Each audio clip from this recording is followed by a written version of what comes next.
Para sahabat Rumah Sakit Dr. Un Kandang Sapi semuanya, saya mendapatkan kesempatan untuk sedikit berbincang-bincang mengenai faktor-faktor apa yang mempengaruhi tumbuh kembang itu. Ada dua hal yang penting. Yang satu adalah faktor genetik, yaitu faktor kromosom dari orang tua. Kalau bapaknya tinggi, ibunya tinggi, biasanya anak-anaknya juga tinggi. Kalau bapaknya pinter, ibunya pinter, anak-anak juga pinter. Itu adalah faktor genetik. Nah, yang kedua adalah faktor lingkungan.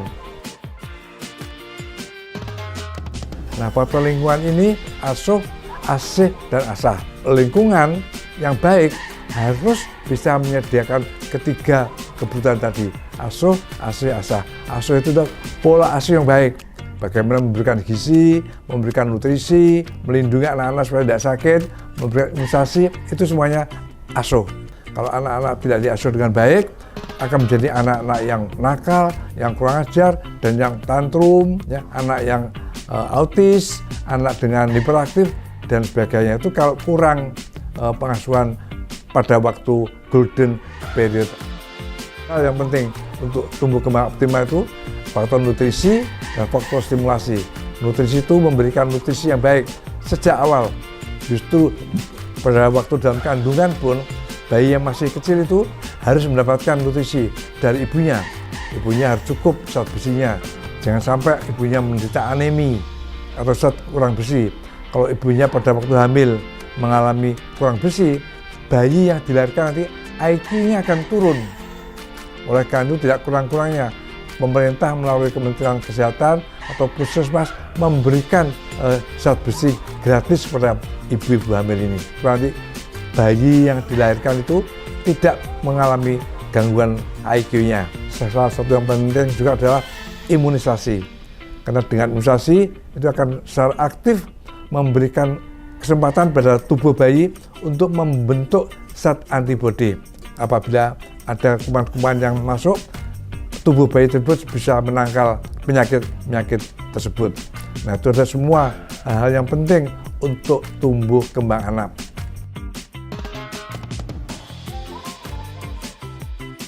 Asah itu bagaimana? Anak-anak itu juga diasah otaknya, distimulasi otaknya supaya dia bisa mendapatkan IQ yang baik. Nah, kapan stimulasi itu? Stimulasi itu justru sejak dalam kandungan. Tidak hanya pada waktu lahir saja. Itu kita buktikan ya bahwa ibu-ibu yang hamil, kalau pada waktu kehamilan umur 4 bulan, 5 bulan ya, bayinya gelisah, disetelkan dengan lagu-lagu yang nyaman, Mozart ya, biasanya anaknya bisa tenang kembali. Begitu lahir, bayi tersebut ditaruh di perut ibunya. Dan luar biasa, bayi tersebut bisa merangkak mencari puting susu ibunya. Dan itu bisa berhasil. Itu namanya inisiasi menyusui dini, IMD. Itu sejak lahir sudah dilakukan proses stimulasi itu. Nah, selanjutnya peran permainan sangat penting. Pada waktu lahir, umur 3 bulan, dia diajak ngomong, diajak main ciluk bak, itu akan melatih matanya bayi itu melihat wajah ibunya, mendengarkan suara ibunya. Itu adalah stimulasi yang paling dominan. Nanti umur 8 bulan, dia jadi main kelincingan, dan kemudian latihan ngomong, itu semua permainan-permainan. Dan permainan itu tidak perlu dengan alat-alat yang mahal. Alat-alat yang sederhana saja, yang ada di sekitar kita itu sudah mencukupi. Dan sekali lagi, itu adalah stimulasi, tetapi tidak hanya stimulus saja.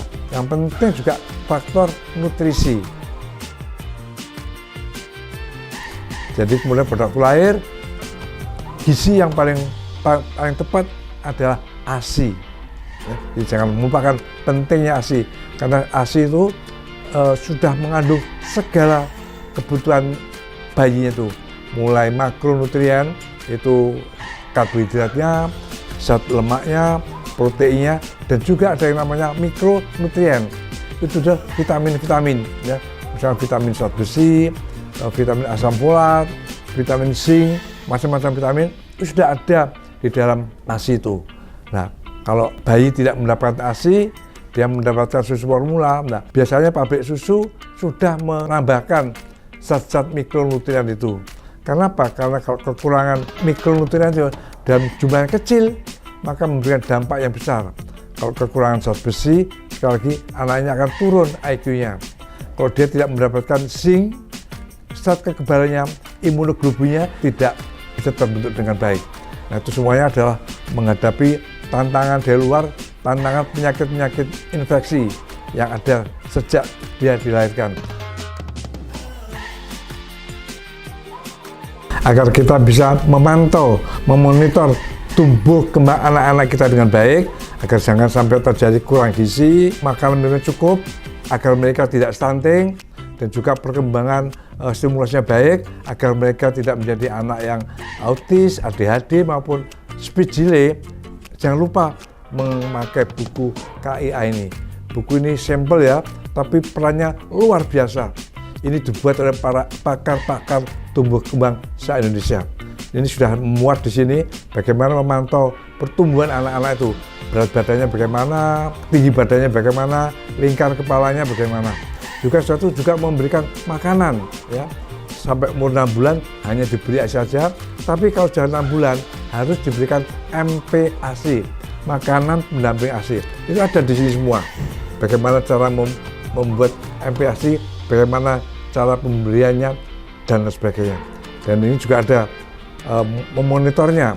Kalau misalkan pada waktu anak umur 6 bulan dia belum bisa berbalik, bagaimana caranya melatih supaya anak itu bisa tengkurap, kemudian kembali lagi balik itu.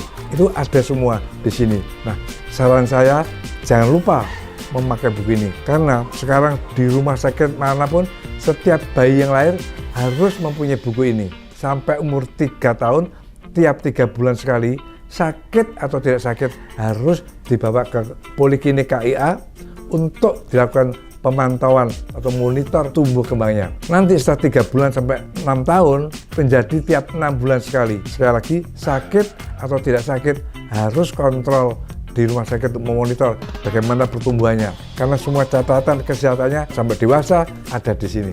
Itu yang bisa saya sampaikan.